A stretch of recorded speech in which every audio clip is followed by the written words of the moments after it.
Buenas tardes a todos, gracias por su presencia el día de hoy en esta conferencia magistral que inaugura el ciclo de conferencias Arqueología y la Historia de Mesoamérica. Es la cuarta ocasión que llevamos a cabo este ciclo y este año vamos a estar tocando temas relativos al pasado indígena que se vinculan en alguna medida con las conmemoraciones de 2010. Bueno, para dar la bienvenida oficial a este ciclo, declararlo inaugurado, le cedo la palabra al presidente del Colegio Mexiquense, el doctor Edgar Hernández. Como es nuestra costumbre, haremos esto por la informalidad que es usual entre amigos. Agradecemos como siempre el favor de su presencia a los jóvenes que han venido aquí, el hecho de que se están formando para ser antropólogos y arqueólogos no le resta mérito a venir al arcano del Estado, venir hasta este lugar. Como siempre es fácil llegar hasta aquí, pero bueno, acreditan su oficio de saber trabajar en campo cuando se toman la molestia de venir hasta acá. Se os agradecemos mucho a René, a todos los buenos amigos que nos acompañan, por supuesto, y pues agradecerle como siempre el gran honor al maestro Matos de que esté con nosotros.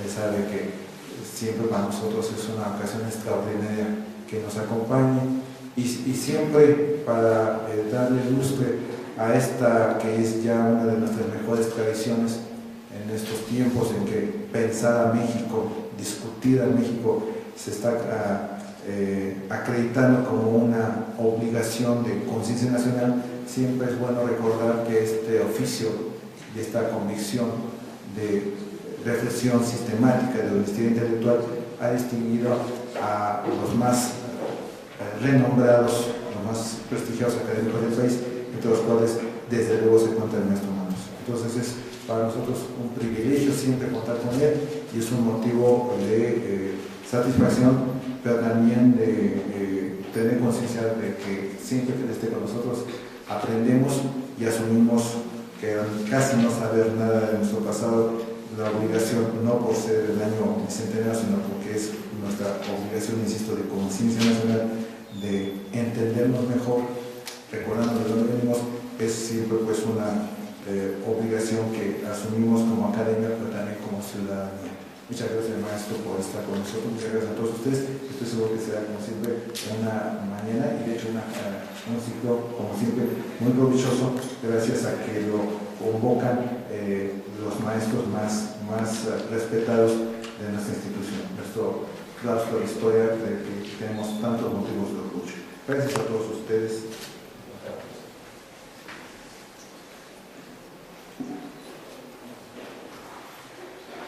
Pues el gusto de estar otra vez juntos en un ciclo de arqueología y historia de Mesoamérica, y también el gusto de ver jóvenes que hacen el gran esfuerzo de venir hasta Sinacantepec, ¿no? Y que pues es en gran medida una de las principales labores que queremos desarrollar en el Colegio Mexiquense, ¿no? Traer estos ciclos, estas investigaciones para que ustedes tengan acceso directo y sobre todo con un gran amigo, compañero, investigador que es el profesor maestro Eduardo Matos Moctezuma. Tardaríamos un buen tiempo en leer todo su currículum, así que vamos a hacer una pequeña síntesis de todos los trabajos que ha realizado y pues nuevamente, no está malo repetirlo, darle las gracias por el esfuerzo de estar con nosotros en esta institución fuera de la gran Tenochtitlan, ¿no? El maestro Eduardo Matos Moctezuma es maestro en Arqueología y Antropología por la Escuela Nacional de Antropología e Historia y la UNAM, respectivamente. Ha ocupado diversos cargos dentro del Instituto Nacional de Antropología e Historia, director de Monumentos Prehispánicos, director de la Escuela Nacional de Antropología e Historia, presidente del Consejo de Arqueología. Ha realizado trabajos arqueológicos en Comacalco, Tepeapulco, Bonampak, Cholula, Coacalco y Tlatelolco. Bajo su coordinación se realizaron los proyectos de Tula y posteriormente de Teotihuacán, donde realizó importantes excavaciones en la pirámide del Sol. Y desde 1978 hasta el presente dirige el proyecto del Templo Mayor, con la aclaración de que es el Templo Mayor de Tenochtitlan. Y también otro importante desarrollo que fue la creación de un museo. O sea, fue tal la cantidad de piezas que se siguen encontrando que han dado lugar a que sea un museo y se está llenando constantemente de nuevos objetos. Ha sido también director del Centro de Investigaciones y Estudios Superiores en Antropología Social y posteriormente director del Museo Nacional de Antropología. Ha sido asesor del Instituto Nacional Indigenista, miembro del Seminario de Cultura Mexicana, de la Sociedad Mexicana de Geografía y Estadística, entre otras instituciones.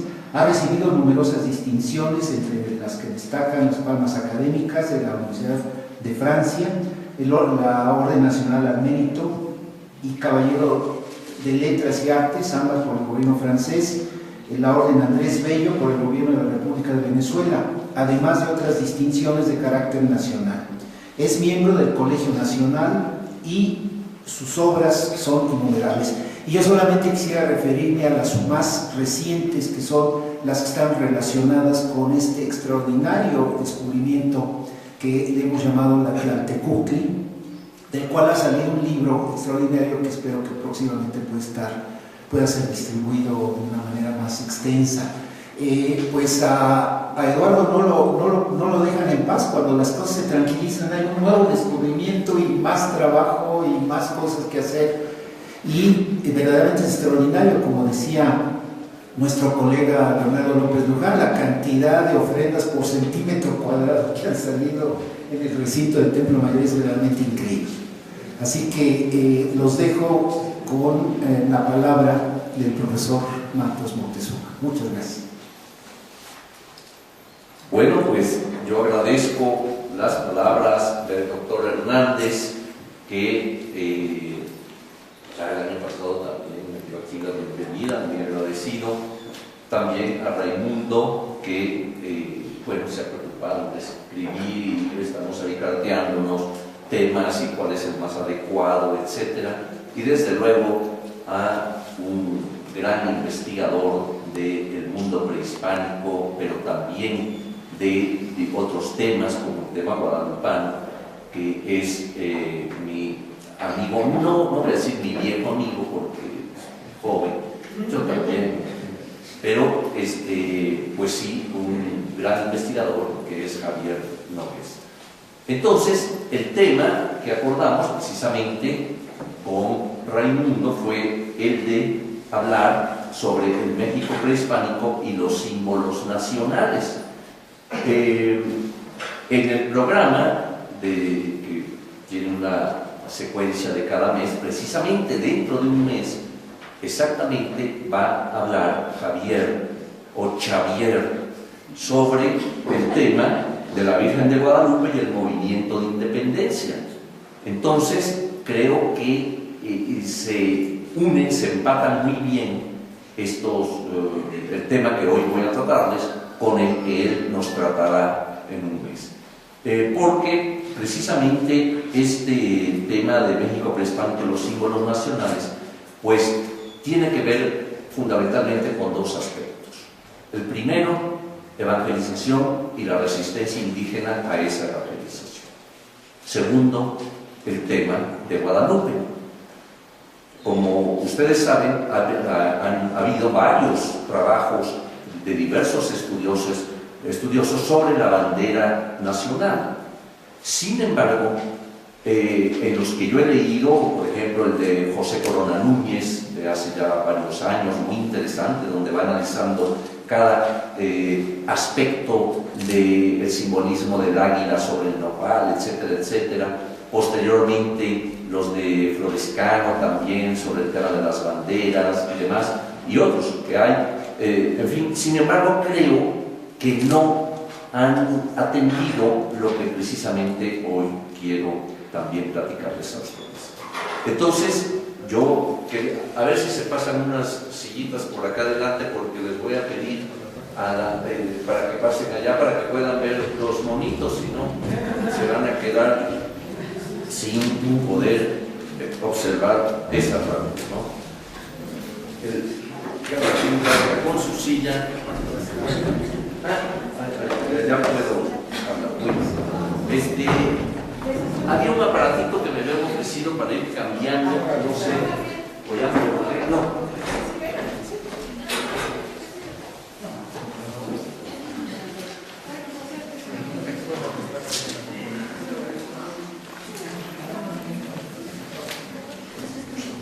Bueno, vamos entonces a dar comienzo. No sé si se puede apagar únicamente lo de acá adelante, porque como tengo que leer, pues también para poder tener un poquito de luz. Si se puede apagar lo de acá adelante, ándale, ahí va, para que se vean mejor las lámparas. Creo que con eso está muy bien. Bien, pues vamos a comenzar. Les comentaba, y todos sabemos, cómo en un momento dado de nuestra historia, Cortés aparece costeando los litorales de la antigua Mesoamérica para finalmente llegar a costas de Veracruz. Aquí primero quisiera llamar la atención sobre algo muy interesante. Cuando viene costeando y pasa por la región Maya, podemos ver que esa región Maya lo recibe ventajosamente. O sea, las primeras bajas de Cortés van a ocurrir precisamente en ese transcurrir de sus naves por aquellos litorales, ¿no? Por otro lado, cuando llega a Veracruz, el aspecto cambia, ya no es atacado. Lo que va a ocurrir es que los totonacas costeños se quejan con él y le hacen saber que están sujetos, que son tributarios del señor del otro lado de los volcanes, de Moctezuma. Entiéndase de mi abuelito, entonces se quejan de este sistema que los está expoliando, los está pues explotando, y Cortés de inmediato se da cuenta de la situación y le dicen: ustedes ya no se preocupen, yo ya no hay que pagar ese tributo, yo me voy a encargar de, digamos, de que esto ya no ocurra, los voy a defender y ustedes apoyen. Entonces, es el momento en que, al tener el apoyo y hace los acuerdos, por lo menos con 30 pueblos totonacas de parte de la sierra y de la costa, ¿verdad?, él siente seguridad y entonces encalla las naves, no las quema. No era nada tonto, sabía que quizá le iban a hacer útiles toda una serie de aparejos de las naves mismas. Y así ocurre. Llega un momento, pues, en que ya él avanza hacia Tenochtitlan, y entonces allí empieza la conquista militar, ¿no? Conquista militar, a ver, vamos a empezar aquí a ver las primeras láminas, que va a tomar un momento muy difícil cuando ocurre la matanza del Templo Mayor por Alvarado. Recuerden que Cortés es avisado, ya estando en Tenochtitlan, aposentado, de que en la costa se encuentra Pánfilo de Narváez, que lo manda el gobernador de Cuba, y para someterlo, ya que Cortés había desacatado las instrucciones del gobernador. Entonces Cortés tiene que irse, deja al mando de Alvarado, y Alvarado, en la fiesta, en una de las fiestas principales de los mexicas, pues ve que están todos adornados, llevan sus adornos de oro y demás, y arremeten en contra de los mexicas, de los sacerdotes que están ahí, y finalmente pues va a acabar prácticamente con todos ellos. Allí vemos precisamente esta imagen del siglo XVI, en la que se puede ver partes mutiladas, ¿verdad?, decapitados, etcétera, por las fuerzas de Cortés, más bien, en este caso, pues de Alvarado, ¿no? Cortés regresa precipitadamente y empiezan los combates por Tenochtitlan. Sabemos, ya es historia, lo que ocurre. Finalmente, Cuauhtémoc es aprisionado en Tlatelolco, último lugar de la resistencia indígena mexica, ¿verdad? Y entonces va a comenzar otra, digamos, guerra que yo considero todavía más difícil y ardua que la militar. La militar, bueno, es enfrentamiento entre dos fuerzas, hay estrategias, hay armas de distinto tipo y demás, y al final pues se va a definir por uno de los bandos, en este caso por Cortés y sus aliados indígenas, que eran miles y miles de indígenas que pertenecían a pueblos sometidos por el azteca. Sin embargo, la evangelización, como Ricard llama, ¿no?, este aspecto espiritual, pues va a tener muchas otras vertientes y va a ser, como digo, para mí más arduo el tratar, imagínense, de cambiar la forma de pensar de estos pueblos. Pensamiento que tenía, era ya milenario aquí. Entonces, pues se trata de empezar a tratar de imponer pues una nueva religión, nuevas formas de pensamiento, nuevos sistemas económicos, o sea, cambiar en su totalidad, o por lo menos eso es lo que se pretende durante todo el siglo XVI, pues aquellas formas antiguas que habían prevalecido durante tantos y tantos siglos, ¿no? Entonces, el fraile se las ingenia. El fraile ve una población enorme, hay que conquistar espiritualmente a esa población, ¿verdad? Y empieza a buscar las formas de evangelizar más efectivas a su juicio. Observa el mundo indígena, se da cuenta que el indígena, por ejemplo, no estaba acostumbrado a entrar a sus templos, sino que por eso tenía las grandes plazas. Recuerden ustedes en Teotihuacán, la gran plaza de la Luna, la gran plaza de la Ciudadela, o Monte Albán con su gran plaza central. O sea, estas plazas servían, o la de Tenochtitlan, para en ellas llevar a cabo las ceremonias, pero al templo propiamente no había acceso a aquellas, ahora llamémosle feligreses, ¿no? Sino nada más para los iniciados, para los sacerdotes, para sus ayudantes y demás, ¿no? Entonces, primera tarea, tratar de incorporar al indígena poco a poco a que entre, para que pase al interior de las iglesias, ¿no? Entonces, acude, claro, a las capillas abiertas, ¿no? Capillas que empiezan a funcionar, se da allí la misa, por ejemplo, frente de las capillas hay grandes atrios donde se reúne esta población a recibir pues el evangelio, las características. Vean esta, la de Tlahuelilpa en Hidalgo, por ejemplo, allí en alto vemos, para que pudiera ser apreciado el sacrificio de la misa y la gente conglomerada aquí para poder participar de estos elementos, ¿no? Poco a poco, claro, se va logrando que el indígena pase al interior para poder también participar de todas estas ceremonias. Entonces, esta es una de las estrategias que ellos van a usar, poder llevar aquel mensaje masivo a la población, para lo cual, como digo, tratan de conocerla profundamente. Por ejemplo, Sahagún mismo, Fray Bernardino, advierte en la introducción a sus 12 libros con toda claridad que digamos que hay que conocer profundamente a estos pueblos para que no sean engañados, para que no se les vaya a engañar a los frailes en forma tal de que el indígena empiece a hacer ciertas ceremonias aparentemente cristianas y que en realidad esté rindiendo culto a sus antiguas deidades, ¿no?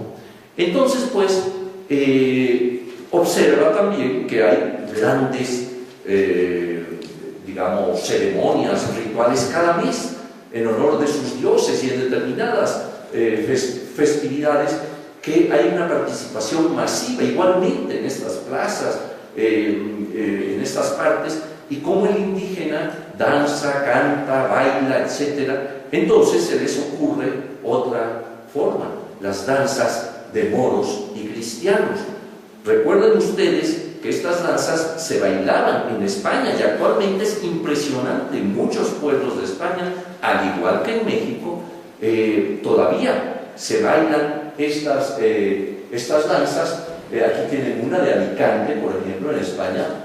Ahí vemos al grupo moro, en donde lo que se está rememorando es el triunfo del cristianismo sobre la morisma, o sea, sobre los árabes, ¿no? Que ustedes saben, ocuparon España más de 7 siglos. Entonces, pues, se conmemora a través de estas danzas ese triunfo final. Hay otras variantes, por ejemplo, el triunfo de Carlomagno con sus 12 pares de Francia, que en realidad fue una derrota que sufrió tremenda.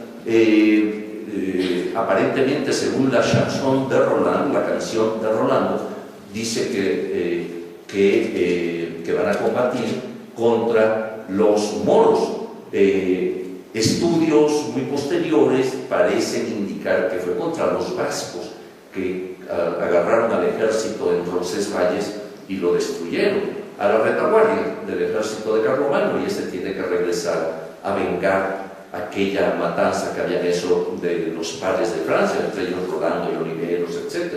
Entonces, pues, vemos cómo todos estos elementos también los va a empezar el fraile a introducir, ¿verdad? Pero ya con variantes, digamos, locales. Por ejemplo, hay danzas en las que quienes aparecen son Moctezuma y Cortés, por ejemplo, ¿no?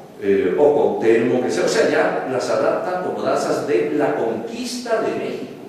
En Guatemala hay de la conquista de Guatemala y hay más de 50 variantes, por ejemplo, ¿no? Y así pues el fraile se va ingeniando para ir catequizando, porque al final de muchas de estas danzas lo que se hacía era poner, ahora sí que en fila india, para empezar a bautizar masivamente. Y los frailes estaban gozosos de que no, pues hoy bautizamos a 3.000 indígenas. Pues sí, pero hasta dónde realmente el bautizo era, vamos a llamarle real, es decir, que el que estaba parado ahí, el indígena, al recibir aquella agua se sintiera un cristiano, un participante, ¿no? Creemos que no fue así, por lo menos en muchos casos, en otros sí, pero en muchos casos no, porque sabemos cómo Motolinía, por ejemplo, ¿verdad?, menciona en su libro, en sus memoriales, etcétera, cómo están siendo engañados los frailes. Él dice que tanto en Tlaxcala como en México, en fin, hay toda una serie por ejemplo, de ídolos que se colocan junto a las imágenes católicas, ¿no? Y sabemos cómo la mano de obra barata era el indígena, era quien destruía sus propios templos y tenía que construir los templos cristianos. Y entonces se las ingenia para de repente, al ir erigiendo el edificio, la iglesia, etc., arroja algún ídolo allí en la mezcla, y cuando ya está acabado, a quien rinde culto no es a la imagen católica, sino a la imagen que está atrás y que quedó allí encontrada en aquellos muros, ¿no? Y se quejan Fray Toribio de Benavente, Motolinía, de ese aspecto, ¿no? Otro sistema es, bueno, si estas gentes tienen su conocimiento en los códices y demás, pues aprovechemos eso y hagamos especie de códices con dibujos, también con fines de evangelización. Entonces crean los famosos códices testerianos de Fray Jacobo de Testera, y empiezan, digamos, a poner algunas del credo, el Padre Nuestro, etcétera, en esta forma, con dibujos, ¿verdad? Ahí tienen otro, un catecismo, para poder entonces, digamos, llevar la nueva palabra a estos grupos recién conquistados, ¿no? Finalmente, imágenes, claro, como Cristo. Aquí siempre me he preguntado qué impacto habría tenido la imagen de un Cristo crucificado ante los mexicas, por ejemplo, ¿no? Bueno, yo no creo que les hubiera causado una gran impresión. ¿Por qué razón? Primero, porque pues es un individuo sacrificado y sabemos que la práctica sacrificial pues se daba con fines religiosos en el mundo prehispánico, ¿no? Entonces mostrar a un individuo muerto con heridas, sangrante y demás, pues no debió haber sido un impacto muy fuerte. Quizá lo que sí se habrán preguntado algunos sacerdotes mexicas es, caray, esta gente no conoce bien la anatomía porque le dan el lanzazo para sacar el corazón en el lado derecho cuando el corazón está del lado izquierdo, ¿no? Quizá ahí sí reflexionarían y dirían, hombre, estos andan medio despistados, pero bueno. Y por otro lado, un Cristo en esta posición con la cruz, sabemos que la cruz era un símbolo que identificaba, que era parte de todos los atributos del Dios viejo y del fuego. La cruz en el mundo prehispánico eran los 4 rumbos del universo. Por lo tanto, cuando ven esto, han de haber pensado, bueno, sí, este Señor que nos dicen que es Dios, pues está ocupando el centro del universo, igual que nuestro Xiuhtecutli y Huehueteo también lo ocupan. O sea, quizá no fue así un impacto muy fuerte en este aspecto.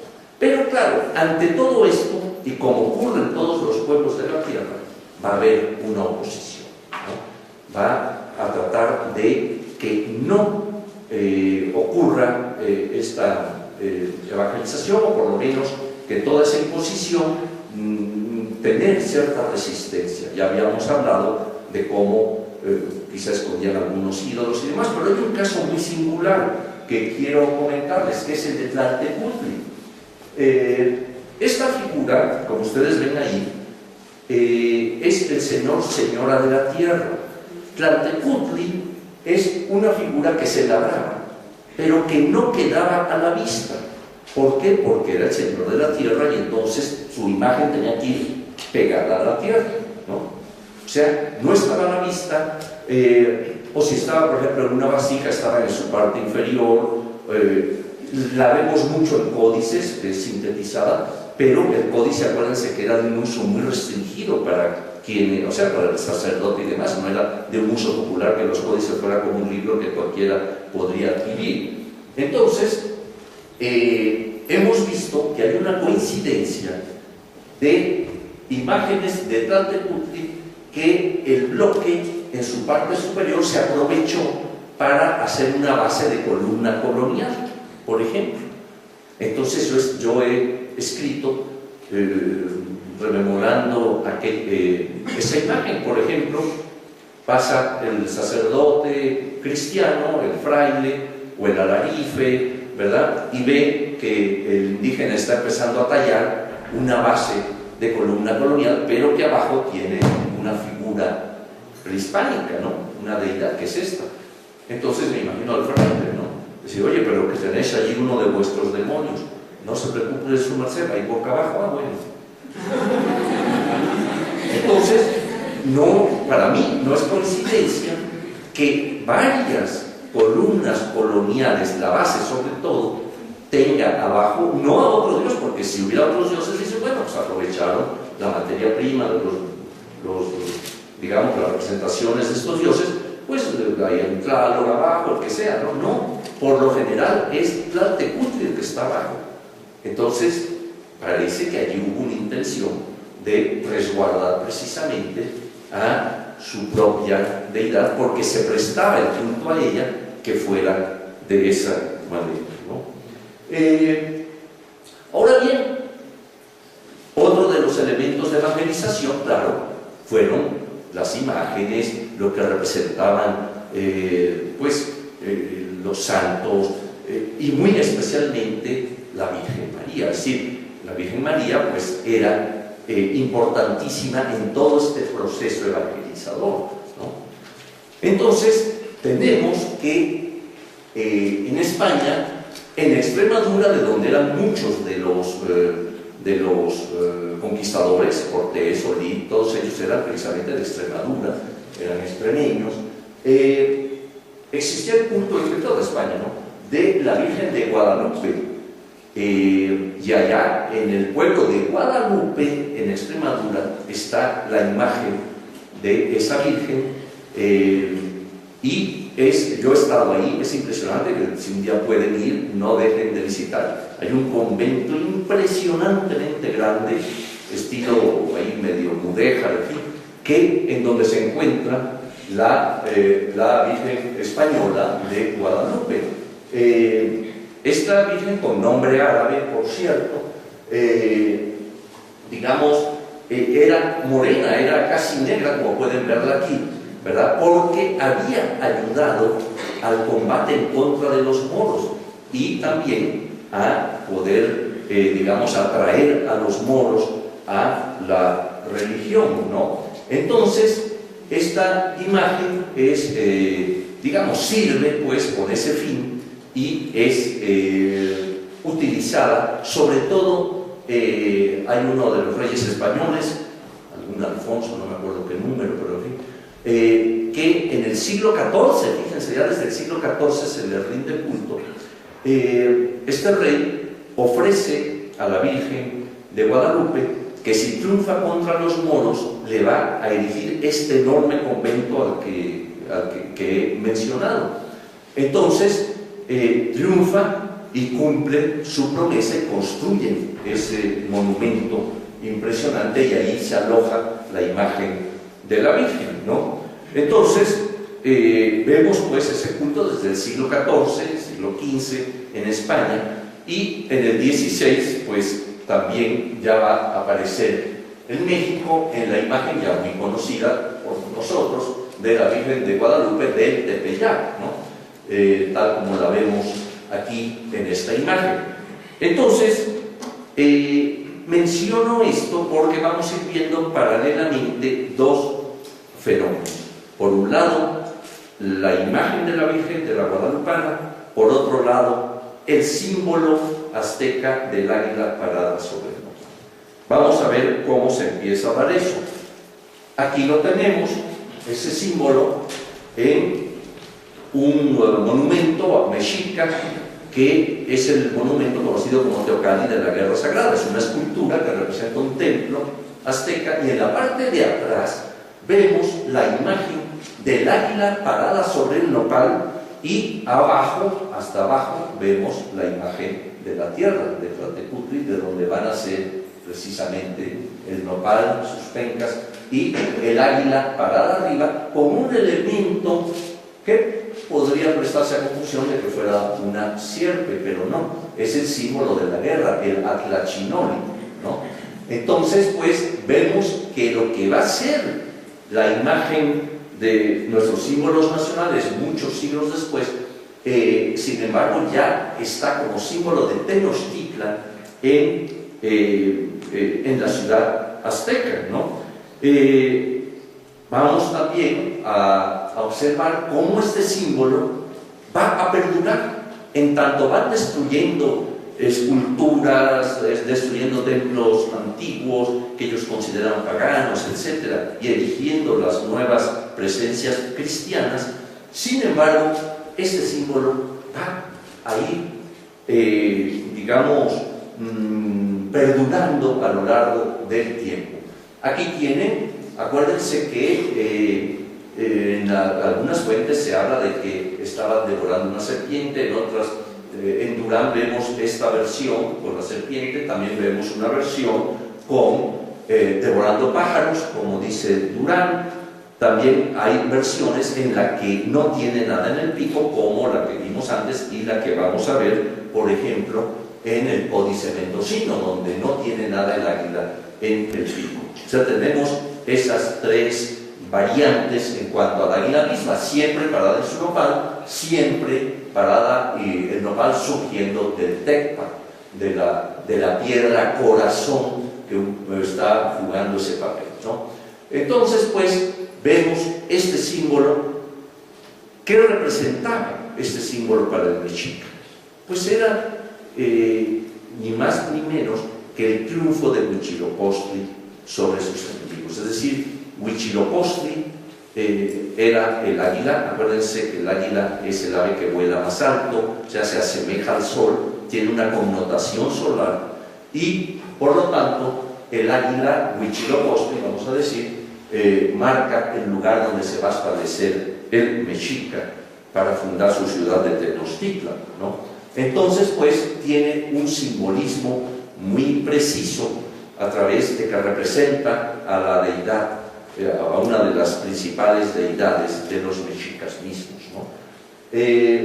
Ahora bien, vemos pues que esta figura va a perdurar, va a sobrepasar la destrucción.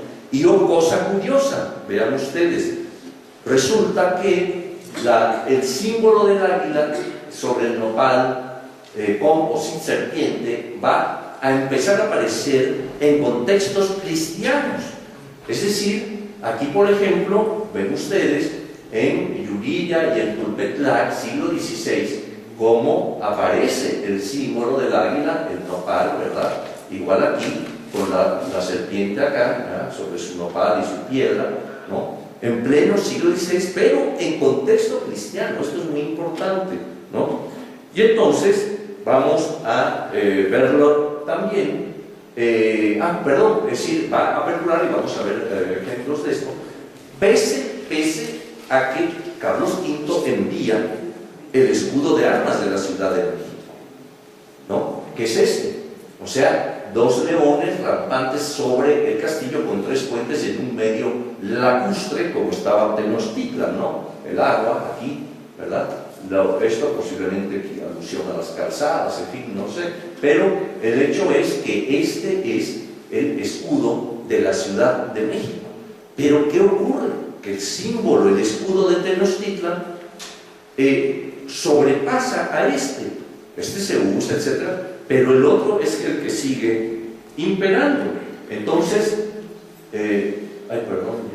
aquí está, pero vamos un poquito más atrás. Entonces, ya vemos pues cómo se va aceptando. ¿Qué ocurre con el símbolo del águila, que era un símbolo pagano? Esto es lo curioso. Pues tienen que sufrir un proceso de desacralización de su contenido original y sacralización dentro de las nuevas ideas cristianas. Entonces, empieza a perder su carácter simbólico original de que representa al dios pagano Huitzilopochtli, ¿verdad?, para empezar a estar aceptado dentro del pensamiento cristiano. Y entonces empieza a ocurrir un fenómeno, ¿no?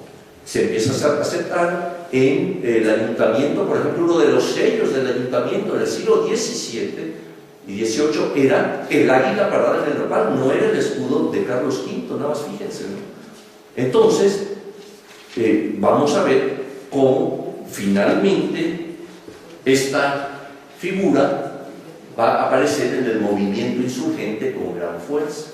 Es decir, vean, esto es una bandera del ejército de Morelos que está en Michoacán, en donde se ve a los 2 elementos que hemos traído paralelamente: la imagen de la Virgen de Guadalupe arriba y abajo la imagen de Azteca, ¿no? O sea, ya sacralizada dentro del nuevo pensamiento, si no, no tendría esta conjunción, ¿no? O sea, ya ha sido aceptada. Entonces, pues, allí están ambos elementos presentes en la lucha armada. ¿Cuál es el elemento unificador de esa lucha armada? Pues es la Virgen de Guadalupe, ¿no? Ya la Guadalupe mexicana, digamos, ¿no?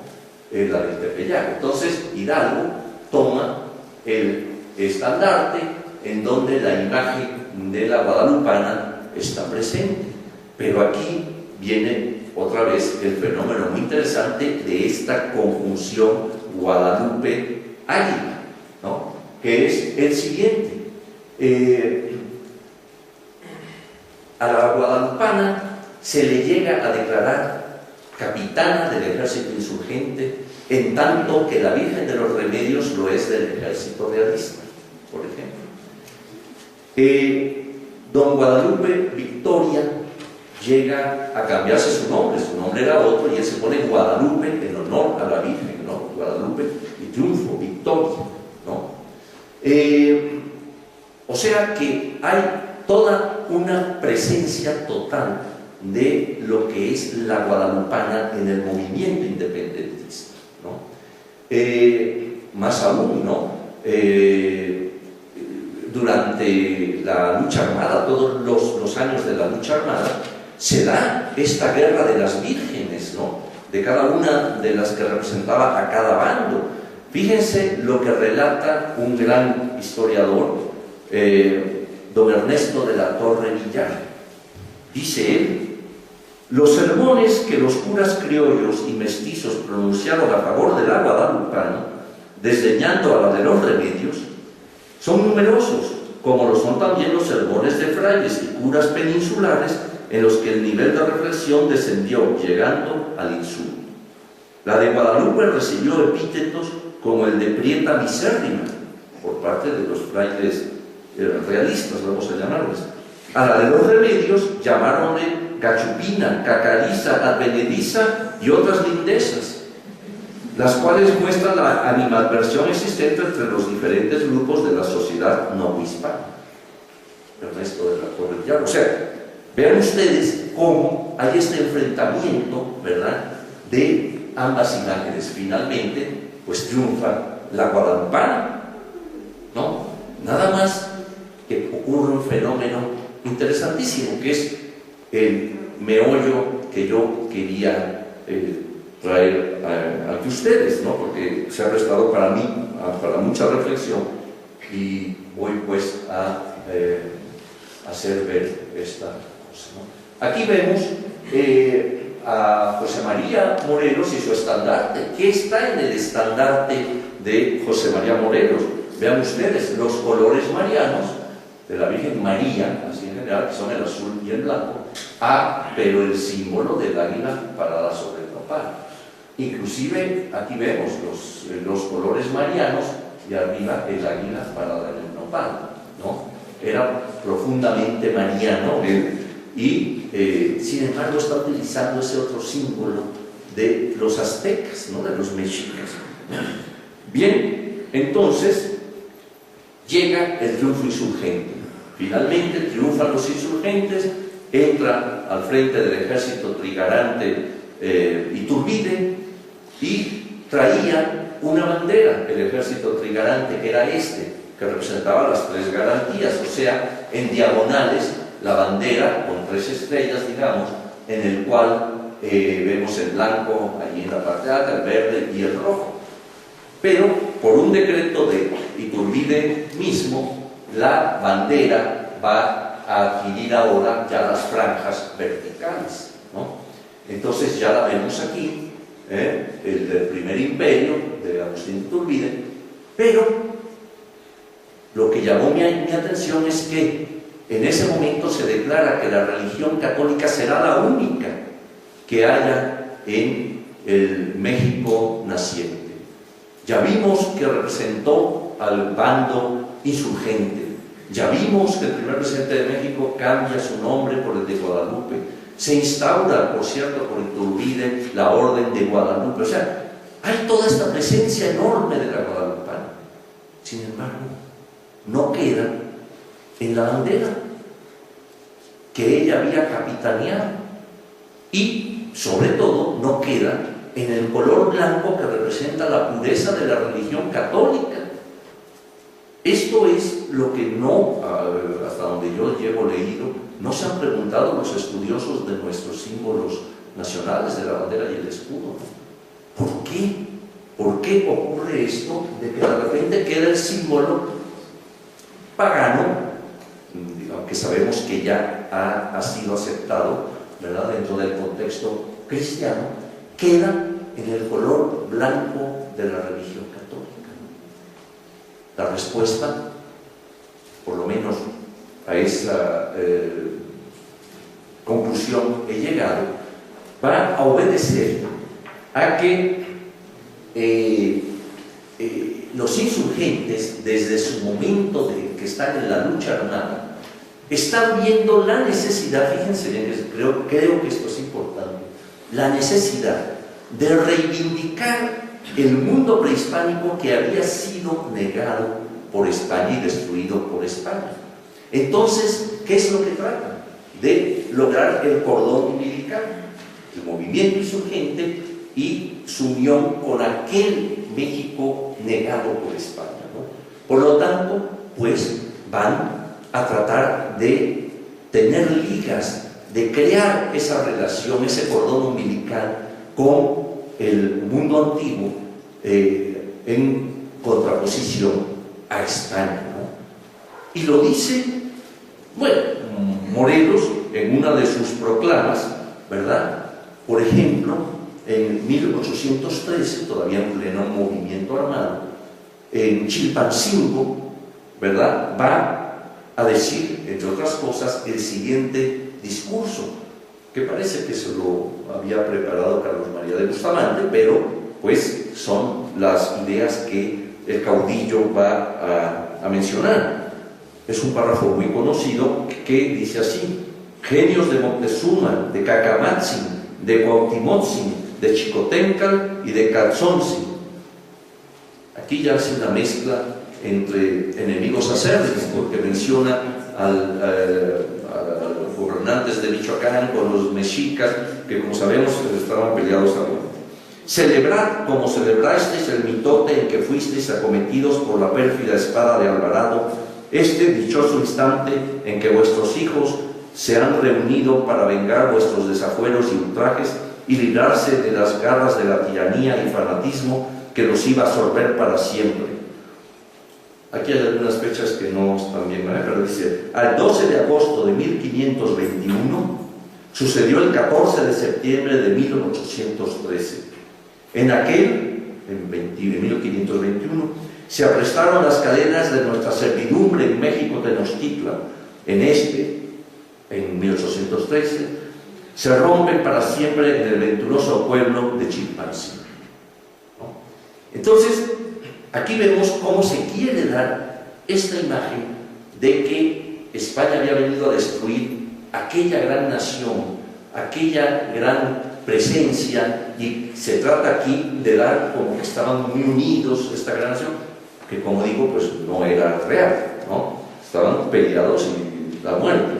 No, pues eso va a causar el triunfo de la conquista de Cortés, precisamente, la desaveniencia con las que empecé a platicarles, ¿no? Entonces, pues, vemos cómo estos elementos van a estar presentes ahí. Mi reflexión, bueno, vemos cómo las diferentes banderas a lo largo de toda la historia, pues se va respetando. El águila puede cambiar, puede estar de frente, puede estar de lado, de perfil, como ustedes quieran, pero vemos que siempre va a estar perdurando el mismo símbolo sobre lo que es lo que representa la religión católica, ¿no? Ahí está también nuestro escudo. Entonces, pues, ya para resumir y no atormentarnos tanto y dar paso a preguntas para quienes quieran hacerlas, pienso que estos elementos nos llaman mucho a reflexión, sobre todo en este año en que se celebra el bicentenario y el centenario de la Revolución, en donde estos símbolos, que son los que nos representan, nos identifican internacionalmente y nacionalmente, pues tienen esta larga historia, pero que quizá presenta aspectos que por lo menos a mí me llamaron a reflexión y ver cuál era realmente el motivo y la razón de ellos, ¿no? Entonces, pues, es lo que yo les quería mostrar y pues ahora sí que estoy a su disposición para cualquier pregunta más fuerte sobre la guadalupana. Se la voy a remitir a Javier Móvez. Entonces, así que ustedes dicen. Pues adelante, a ver si alguien quiere preguntar algo. A ver, acá te seguimos. La Tlaltecutli puede darse en un medio acuático, porque tú estabas comentando que en la parte posterior del Teocalli de la Guerra Sagrada se identificaría como la Tlaltecutli. Claro. Caso la identifica como Chalchutlicue, porque se Sí. encuentra en un medio acuático. Sí. Pero ahorita tú estás mencionando que más bien se identificaría por Tlaltecutli. Y pues la iconografía como que no coincide mucho, ¿no? No sé. Sí. Porque además está muy destruida la parte inferior.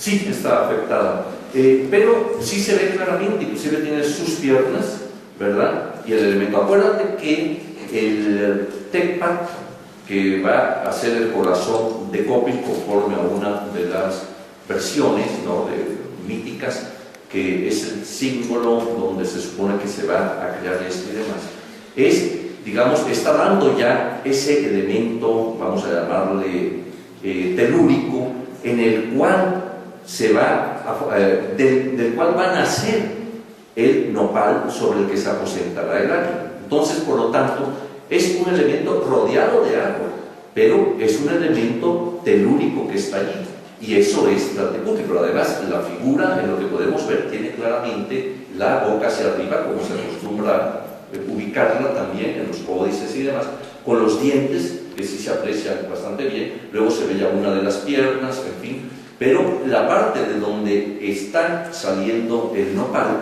claramente vemos que es una boca abierta con dientes, con su dentadura, en fin, elementos de ese tipo, y que correspondería a Tlaltecutli, ¿no? No creo que sea Chalchutlicue, como lo que tú habías comentado de acaso, porque aunque el medio sea la cusca alrededor, es la piedra, es el Tecpat de donde está surgiendo el nopal, ¿no? Entonces esto tiene un carácter telúrico y evidente, para mí evidentemente representa a esta otra figura, ¿no? Sí. Bueno, primero que nada, comentar que muy interesante su conferencia sobre pues, el nacimiento y la evolución de los símbolos mexicanos. Quería comentar que gran parte de digamos, la representación del águila en la colonia también fue asimilada por el criollismo. Y quizás una de las imágenes que usted comentó y no apareció en la presentación se refiere al timbre que existe en la Ciudad de México, donde está precisamente la parte de los acueductos y timbrado, o sea, en la parte superior de está el águila mexicana, que era el símbolo del escudo del Cabildo de la Ciudad de México, como Cabildo español, o más bien criollo, estaba mostrando una supremacía del águila mexicana sobre los símbolos netamente hispánicos, ¿no?, con los leones rampantes. Sí. Y yo creo que en esta asimilación también surge algo interesante, que son la doctora Agalide y su servidor hemos hecho también un trabajo siguiendo dos símbolos que estuvieron presentes a lo largo de la colonia y también en la época independiente. La rivalidad entre el águila de la Náhuatl y el león de Castilla. Quizás como una remembranza de esta dualidad felino-águila, también de la época prehispánica, ya asumida aquí a identificaciones de nacionalismo. Es decir, el león, con esta connotación de felino, como representación de lo español, ¿no?, y el águila mexicana, o de la Náhuatl, precisamente en una lucha. Precisamente Bustamante, Carlos María de Bustamante, manda a elaborar una medalla conmemorativa en 1808, todavía en una unión, dice, de tres razas, ¿no? Dice lo español, lo indígena y lo mestizo. Y en esta medalla aparece el águila y el león en una posición igualitaria, ¿no?, sin conflicto, pero las primeras representaciones independentistas, insurgentes, ya empiezan a entrar en conflicto esta águila de León. Ya hay bastantes representaciones pictóricas, etcétera, sobre ello. Respecto a lo que usted expone sobre por qué no está exactamente también la Virgen de Guadalupe, es una muy buena pregunta en este blanco de la bandera mexicana. Pero yo creo que habría que preguntarnos también cuáles eran las representaciones de las banderas que existían también en otras partes del mundo. Yo creo que también aquí habría que ver si Iturbide no tiene también una influencia de las banderas francesas, por ejemplo, ¿no?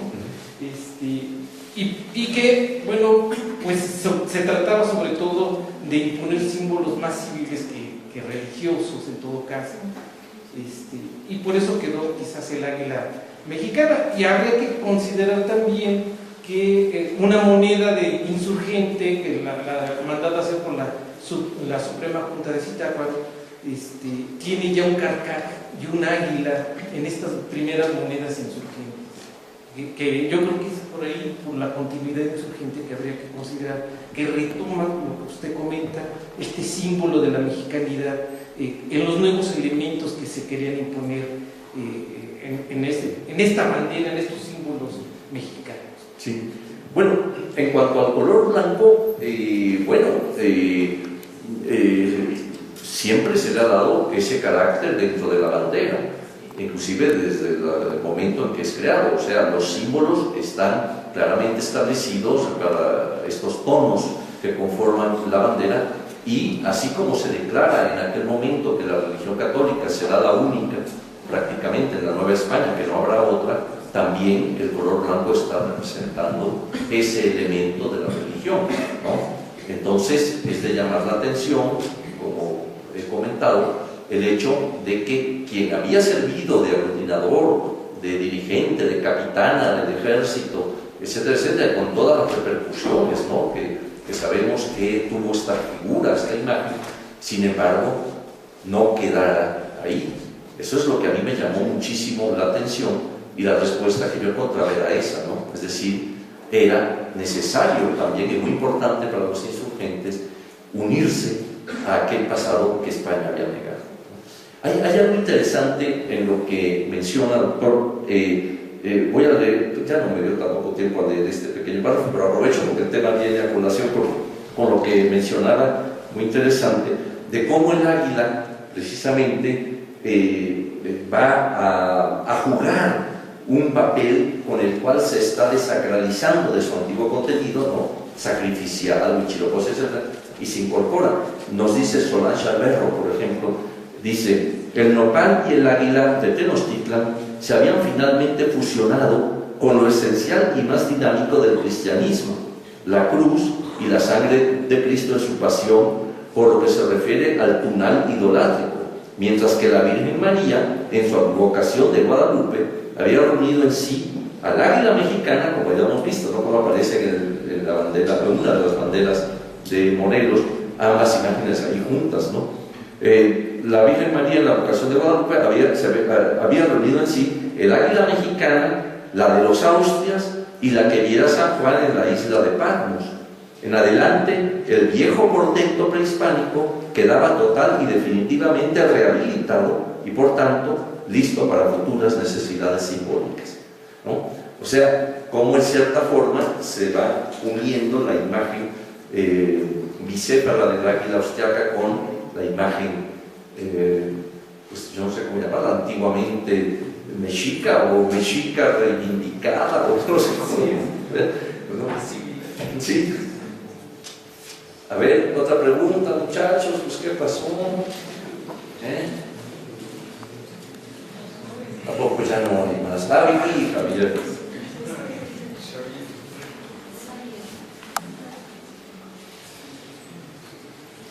Pues como siempre muy interesante, estamos en un mundo de imágenes, de guerra de imágenes, como diría Sergei Lushinsky, ¿no? Y en este caso pues hay muchas cosas que yo quiero que ustedes jóvenes vean, porque son propuestas de futuros trabajos, sobre todo en este momento de que estamos dialogando a México, aunque a veces más que dialogar México estamos alabando a México. Los programas de televisión a veces pienso de que tenemos que ir más profundamente a la crítica. qué es lo que está pasando en nuestro país, ¿no? Y por ejemplo los símbolos, y dos de los más importantes, pues aquí Eduardo los ha tratado de una manera muy interesante de cómo se manejan, cómo unos van, otros vienen, otros se enfatizan, otros se minimizan. Por ejemplo, hablaría de uno que se intentó un frustrado símbolo, el del Pegaso, del que habla Rigoletto Valleter, ¿cómo se llama? No, Rigoletto Valleter, escribió un libro sobre el Pegaso, y que incluso hubo una fuente del Pegaso en el Palacio, lo que ahora es el Palacio Nacional. Todavía está la fuente. Entonces intentaron mover, dar a conocer el Pegaso, y Toballi de Teresa, no es Rafael, es el otro. Guillermo, pero no es Rigo Toballi. No, es Teresa Toballi de Guillermo. No, perdón, Él tiene un muy interesante libro que yo recomendaría, que se llama El Pegaso, y es un intento frustrado de crear un símbolo para la Nueva España, pero que no pegó. Otro asunto interesante, vamos a tratar pequeños fragmentos, porque esto va a dar para mucho todavía. Claro. Qué bueno que tú te introdujiste en este tema. Otro asunto interesante, lo europeo que es el símbolo de la Ciudad de México. Hay poquísimas cosas que se podrían reconocer como realmente prehispánicas, excepto las pencas de nopal. Pero todo lo demás es del imaginario europeo nobiliario, dado por Carlos V. Yo te invito a que lo contrastes, por ejemplo, con el escudo de la ciudad de Texcoco, que es muchísimo más, con más elementos prehispánicos. Ahí sí se les dejó, por ejemplo, un enorme Atlachinoli que rodea el escudo, ya organizado como un escudo español de ciudad, pero con elementos clarísimos. Posiblemente hay una cueva y está la cabeza de un coyote por Nezahualcóyotl. Ahí sí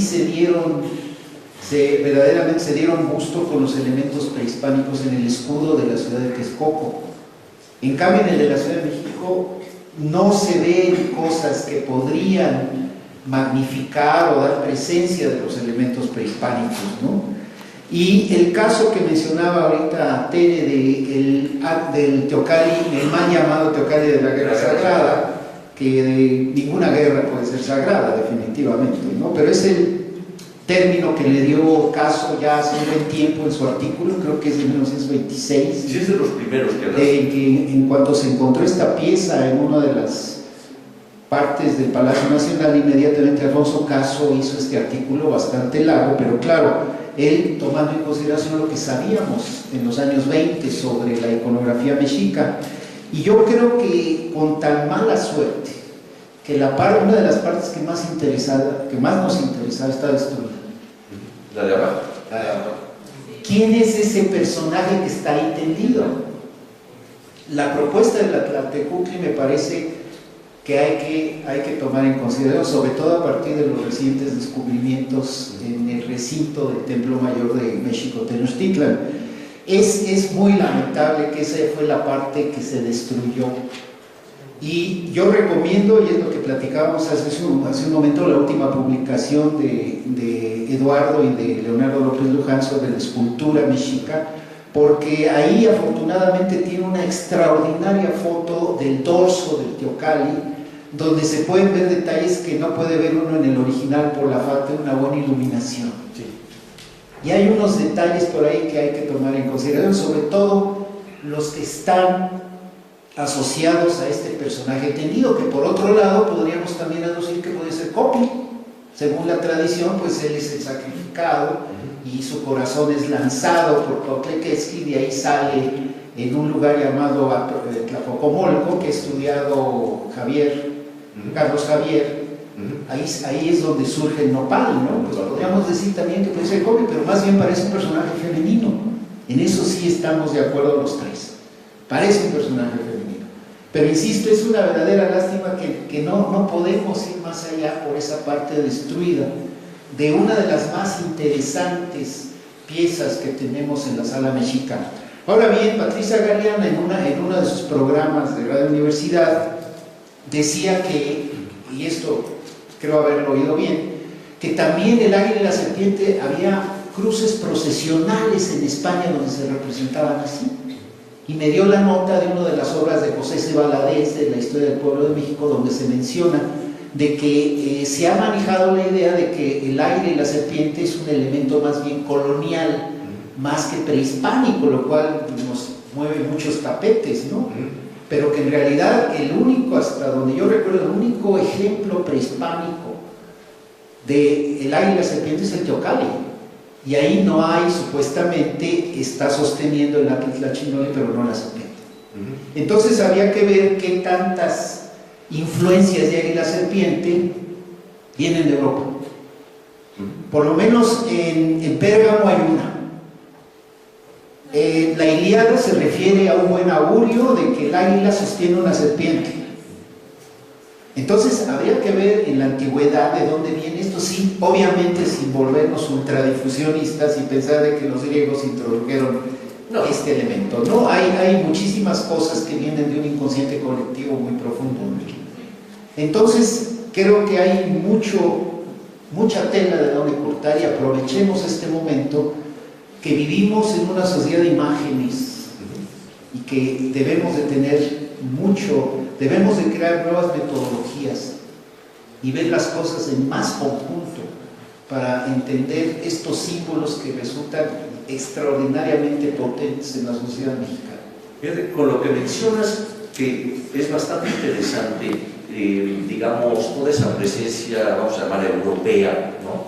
de toda esa simbología del viejo mundo, y que obviamente también está presente en España.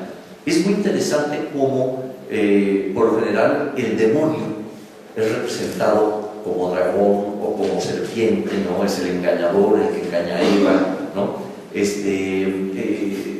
Creo que es San Jorge el que está derrotando al dragón, este elemento. La serpiente siempre, la Virgen María siempre estará pisando a la serpiente. O sea, desde luego que existe este elemento, ángeles alados, ¿no? Como el águila, alados que también están venciendo a la serpiente. O sea, desde luego, hay toda una representación simbólica con esos elementos. Pero aquí, en todas las imágenes que fuimos viendo a lo largo de nuestro recorrido, siempre es el nopal, ¿verdad? Siempre es el elemento telúrico abajo, el nopal, la serpiente, ¿verdad? O sea, siempre se mantuvo lo que tú decías, lo propio de aquí, el nopal. Si no hubiera habido el nopal, difícilmente se podría sostener algo de lo que se ha dicho. O sea, ¿por qué? Porque entonces ya se convierte, como tú bien decías, en una águila europea, claro. O sea, allá pues los símbolos de lo bien decía el doctor, ¿no? El león, el águila y otros elementos. Ahora, no quiero amargarles la mañana ni la tarde, pero sabemos que obviamente, o por lo menos yo lo pienso así, que el símbolo del águila sobre el nopal jamás lo vieron los mexicas en su peregrinación, como se nos relata, ¿no? Como lo relatan los diferentes cronistas, Durán, Tesosón, etc. O sea, esto es simbólico. Por lo general, los pueblos de la antigüedad, no, eso no fueron apenas los mexicas, digamos, marcan su relación con la deidad, además de ser un elemento de hay un término para esto, bueno, ahorita digamos, de legitimidad ante los otros pueblos contemporáneos o lo que sea, haciendo ver su relación con la deidad. Donde nuestro Dios nos diga es donde nos vamos a sentar. Es un Dios el que nos está indicando, ¿no? O un hecho muy especial, ¿no? Recuerden ustedes en Roma, ¿cuál es el símbolo de Roma? La loba, ¿verdad? Amamantando a Rómulo y a Remo. Yo creo que si los amamanta se mueren estos niños. O sea, son hechos simbólicos que se retoman. Igual que el águila, jamás en Azteca vio un águila parada en un nopal devorando una sierpe, jamás. O sea, sabemos la historia, ¿cómo llamaríamos? Pues verdadera, por decir algo. ¿Cuál es? La que leemos en que se nos dice cómo Tesosón de Azcapotzalco, que era el dueño de esos islotes allí, es quien va a permitir que se asiente el Mexicay bajo la cosa de que tiene que ser subtributario, ¿verdad? Y entonces digamos, le asigna el lugar, ¿no? Ese es lo que va acorde con la historia, digamos, mesoamericana del tributo, etcétera, ¿no?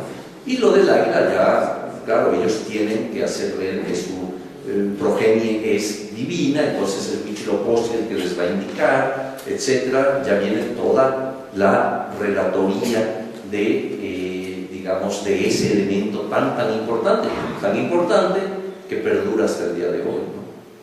Entonces, pues, ahí está. ¿Alguien pedía? Creo que sí. Doctor Matus, a mí me quedan muchas dudas al respecto, porque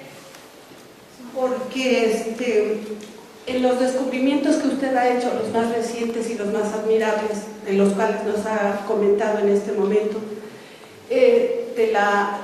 Mictlantecutli era precisamente el dios del inframundo, y Tlaltecutli es la diosa de la tierra.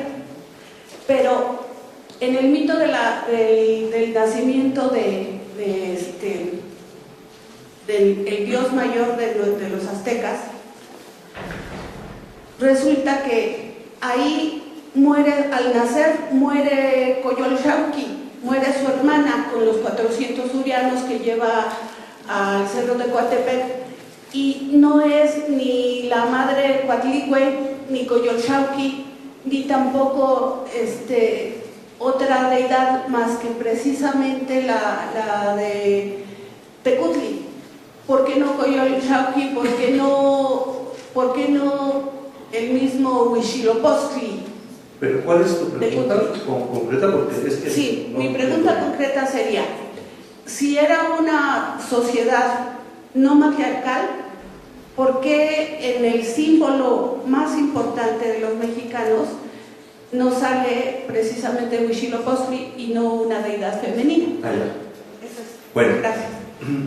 Sí, precisamente porque allí vemos algo muy importante y muy interesante, la lucha constante entre los poderes diurnos, solares, ¿no?, si se quiere llamar patriarcales, ¿no?, en contra de los poderes nocturnos, de luna, de estrellas, etcétera, ¿verdad?, representados en deidades femeninas, en tanto que los elementos solares representados en, digamos, en elementos masculinos, ¿no? Entonces, eso va a perdurar y lo vemos presente en muchas religiones, sin ir tan lejos. La religión que quizá mejor conocemos, que es la católica, ¿no? ¿Qué es lo que vemos? Las figuras masculinas, entendamos Dios Padre, su Hijo Cristo, Jesucristo, etcétera, son figuras solares fundamentalmente. La Virgen María, en cualquiera de sus advocaciones, son nocturnas, es decir, siempre trae por lo general el manto con estrellas, siempre está parada sobre la luna, ¿no? O sea, hay una relación lunar muy fuerte de lo femenino, ¿no? Entonces, en sociedades con ese carácter, obviamente que va a predominar en mucho la figura masculina, ¿no?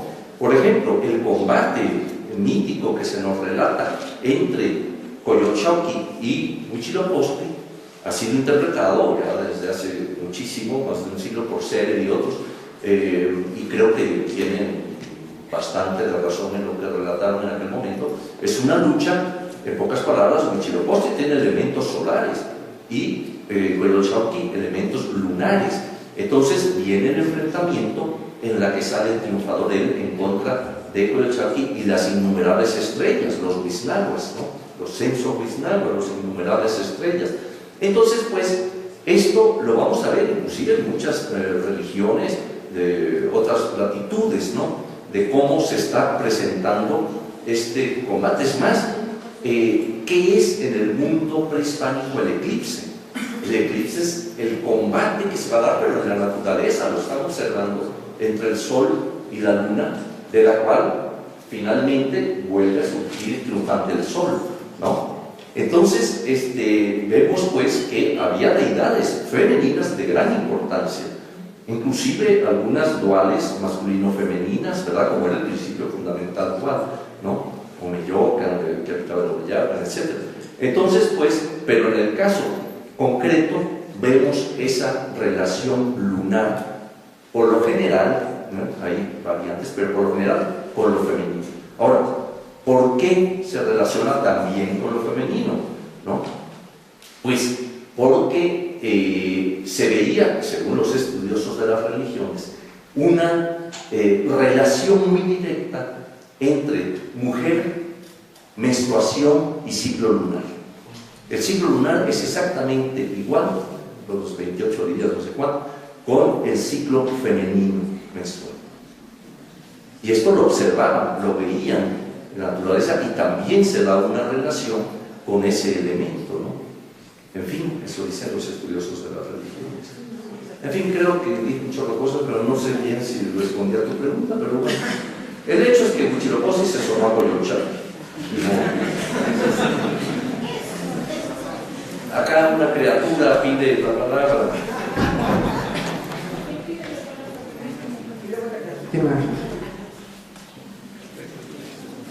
Gracias, buenas tardes a todos. En cuanto a la presencia del símbolo del águila y de la serpiente en la Ilíada, pues me gustaría decir que el águila es la representación del águila o del pájaro agorero. Entonces, para los griegos, cada vez que veían un águila en batalla, era decir, ya viene el agüero, ¿no? El augurio. Y en este pasaje, la serpiente es Zeus.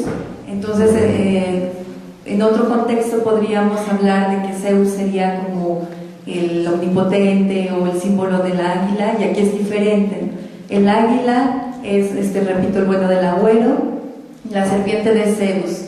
Bueno, en cuanto a la loba que alimenta a Rómulo y Remo, se le llama, bueno, en la mitología loba porque la pastora que los alimenta se llamaba Lopus, entonces bueno, de ahí viene. Y mi pregunta concreta es, en esta reivindicación de los símbolos prehispánicos dentro de la época colonial, ¿también se encuentra algún otro elemento griego, aparte del Pegaso, algún elemento griego que se haya intentado incorporar en esta nueva, digamos, ideología o en esta nueva simbología? ¿Pegaso? Aparte de... No, yo no conozco otro que no sea ese, pero no, el mismo Guillermo Tovar explica que no tuvo gran éxito, excepto en un grupo muy reducido de gentes que estaban tratando de crear una imagen asociada a todas las ideas también muy complejas alrededor del Pegaso en la mitología grecolatina, ¿no? Pero de ahí en fuera puede que se intentaron, pero por otro lado vean la enorme solidez que tienen estos dos de los que habló Eduardo. Ahí están. Hay una cosa, primero te felicito por traernos a colación esto de la Ilíada, ¿no? Recuerdo la traducción de Rubén Bonifaz, que difiere de todas, por lo general sabemos, ¿no?, cómo comienza la Ilíada, ¿no? Canta odiosa la cólera del peligro, y Bonifaz Muñoz hace una traducción directa y trata de, o sea, nos da una visión tan diferente de lo que sabe, y entonces él empieza con las palabras que se supone que realmente empieza a vida, que es cólera, o sea, dar ese elemento que, bueno, lo debes saber muy bien por lo que todo lo que has dicho, que es la cólera lo que se va a dar en ese primer pasaje, ¿no? En fin, pero vaya, lo que voy es a esto, no sé si tú estás estudiando estas cosas, pero mira, te invito, porque resulta, me estaba yo acordando, ahorita que decía Javier, fíjate que encontramos en un salvamento arqueológico en plena Ciudad de México, en 16 de septiembre, en la calle, de repente se estaba excavando y empezamos a encontrar restos de un águila, restos de otras figuras, en fin, ya coloniales, todas ellas, eran ya coloniales, ya las trasladamos a Petro Mayor, se limpiaron, y hay una tesis de un joven arqueólogo de allí que participó en estos trabajos, porque resulta que estas imágenes eran las que estaban en la Alameda en el siglo XVII y XVIII, adornando en algunas esquinas, etcétera, y representan elementos grecolatinos, en fin, entre ellos a, ¿cómo se dice?, Gamímedes o Gamímedes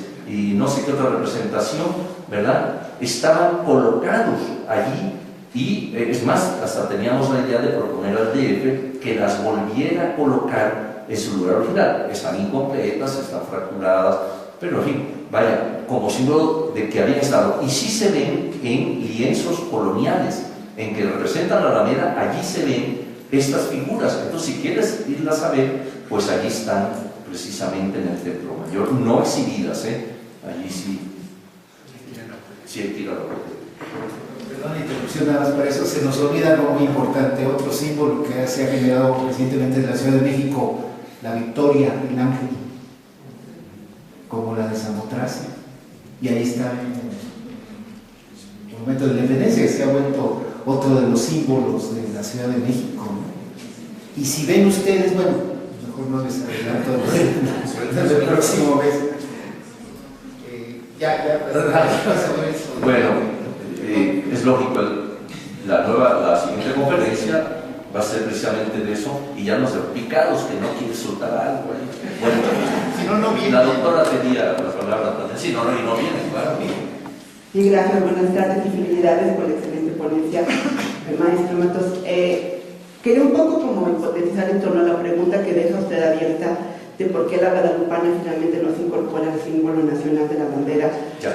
Estaba yo pensando en algunas posibilidades. Yo creo que una cosa es que la jerarquía eclesiástica novohispana abandona prácticamente al país en los 10 años de guerra, ¿no? Finalmente se van la gran mayoría de ellos y no hay tanta cercanía con su presencia en ese momento en el que se consuma la independencia.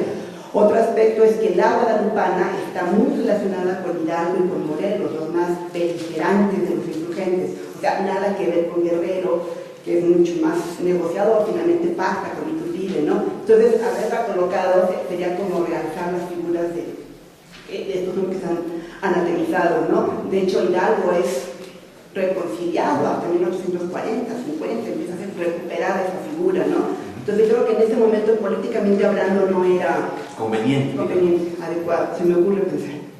Bueno, hay que pensar en esas cosas, lo mismo que decía el doctor, muy importante, o sea, hay que pensar, digo, yo inmediatamente me vino a la memoria lo que yo planteé aquí, pero yo creo que puede haber vertientes, pero a mí lo que sí me alarmó de entrada era, caramba, pues si tanta presencia, Guadalupe Victoria, imagínate, el primer presidente de México, se llama Guadalupe, o sea, cambia su nombre por Guadalupe, o sea que la presencia de la Virgen estaba manifiesta y era evidente. No era tanto por si los iniciadores de la independencia la habían tomado, sino la presencia que parece, bueno, para ese momento ya el punto, bueno, ahí sí acudo aquí, porque estoy metiéndome en berenjenales, sí sabe. Bueno, entonces, pero el culto a la Virgen ya en 1821, imagínate, yo creo que ya estaba superdado, y sin embargo, pues, mi abuelito gana.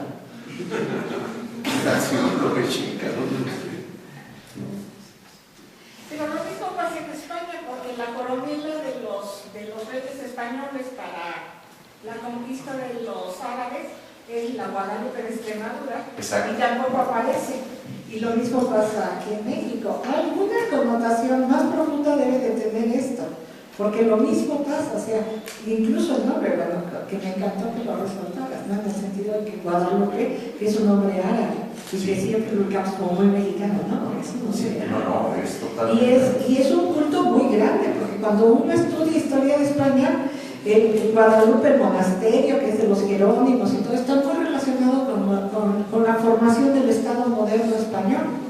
En muchos aspectos, no solamente el monasterio, sino también, por ejemplo, ahí dan la primera hija de los reyes españoles, Isabel, que muere, y ahí sus restos, incluso de ellos, piden que sean llevados, después se llevan a Granada, pero está muy relacionado todo esto de las dos vírgenes, porque una, aunque sea negra, casi como es la Guadalupe de Extremadura, y chiquita, porque la prejefa le llamo yo, la jefa es la de nosotros, eso me encanta. Pero las dos jugaron un papel muy importante, importantísimo, recordando un poco cuando hace la arenga Hidalgo aquí para la batalla del Monte de las Cruces, aquí en Toluca, bueno, aquí no, en Toluca, cuando hace la arenga dice, es que la coronela nos acompaña. Sí, claro. Y hace una arenga muy fuerte que une a todos los indígenas de todos los alrededores, o sea, de Santiago, de la Real y Nobilísima Ciudad de Lerma, que es de la vía, de Ocoyoacán, por favor, de todos estos que los llevan. Y los va a llevar al triunfo, un triunfo sin gloria, ¿no? Por la cantidad de muertos que hay y todo eso. Pero ahí menciona mucho a la coronela, que es la Virgen. Y igual pasaba con los árabes, o sea, igual lo va a hacer, porque la reina Isabel la Católica también, cuando triunfan en Granada, Isabela manda a hacer unas piezas muy importantes para Guadalupe de Extremadura. No, leía yo que en la cuestión de España, que por ejemplo, que la de Guadalupe, la extremeña, llegó inclusive a tener más culto que cualquier otra virgen en su momento, que era la más adorada, venerada. Bueno, como yo estudio historia española, sé de estas cosas y he estado viviendo ahí. Incluso a tal el extremo de que las pinturas, por ejemplo, de Zurbarán, las mejores pinturas de Zurbarán, si tú las puedes ver, están en el monasterio, porque ya es un lugar de peregrinaje y se encuentra además en un lugar bellísimo, en Extremadura, en medio de todo un valle, preside todo el valle. Pero, y tiene un tesoro muy importante, hasta la fecha sigue siendo uno de los tesoros más grandes y más grandes que la Virgen de la Morena, que es la patrona de Madrid, o la de Pilar en Zaragoza, pero la de Guadalupe sí como que unió a todos, porque ahora tampoco es una Virgen que se haya reconocido, no es de las aparicionistas, porque en el mundo nada más 3 aparicionistas: Lourdes, Fátima y nuestra Guadalupe, así la de aquí, son las únicas. Pero esta Virgen tiene una fuerza muy grande dentro de Extremadura y sobre todo de toda esa región. Bueno, pues se menciona que Cortés, que la de por allá, precisamente cuando regresa, que en 1529, una cosa así, va al santuario y le lleva una pieza de oro a la guadalupana, a la de allá, ¿no? Y se supone que el 31 aparece aquí. Yo no soy muy aparicionista, yo más bien creo que se trajeron aquella que ya había dado sus efectos muy favorables para la causa cristiana en contra de los moros, pues viene acá, y, bueno, pero en fin, ahí nunca estaré de la bandera. No, sí, porque como pagano, a lo mejor sí quiero un día en una bandera. Gracias a todos por su presencia. Vamos a entregar la constancia académica de agradecimiento al maestro Matos y a brindarle un fuerte aplauso.